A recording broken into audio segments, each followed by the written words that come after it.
Hey drummers, it's Rob Litton here from drumstheword.com. Welcome to this full video song lesson for my online members over at the website. Today I want to show you how to play the song Daddy Cool by Boney M, drummed by Keith Forsey.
And this is an intermediate lesson, mainly because of the hi-hat parts going on throughout the song.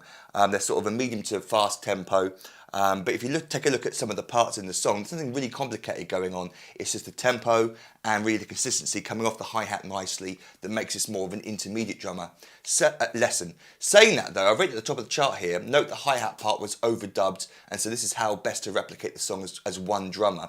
So what I mean by that is, if you listen carefully to the recording, you can hear that some of the drum fills, when he plays them, the hi-hat is still going on in the background, which means it was overdubbed. So Keith was probably playing an 8th note pattern with his right hand, so sort of like this.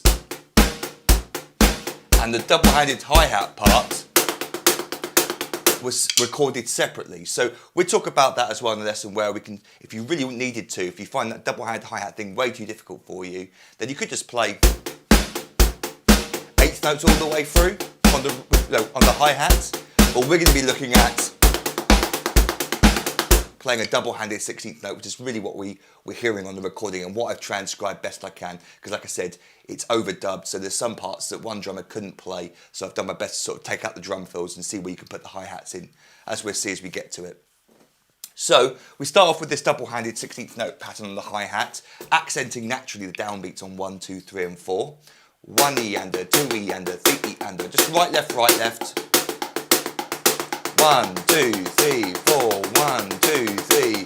Again, if you're at that intermediate stage of drumming and you find accents still quite difficult, don't worry about it too much. When the groove comes in with the bass drum and snare drum, those notes are going to accent the downbeats anyway. But at the beginning, you hear this very prominent accent occurring on the downbeats because it's just the hi-hat being played. So try to replicate that, but don't worry too much.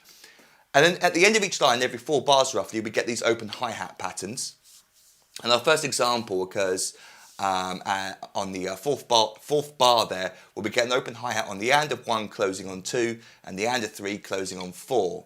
1 and 2 and 3 and 4 and 1 and... So we get 1 and 2 and 3 and 4 and I also just tend to naturally accent those open notes with my right hand as well.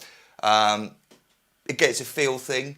When I speed it up, you'll sort of see what I mean. So if I play the 2 bars 3 and 4 together, 3, 4, 1 and 2, 3 and 4, 2, 3,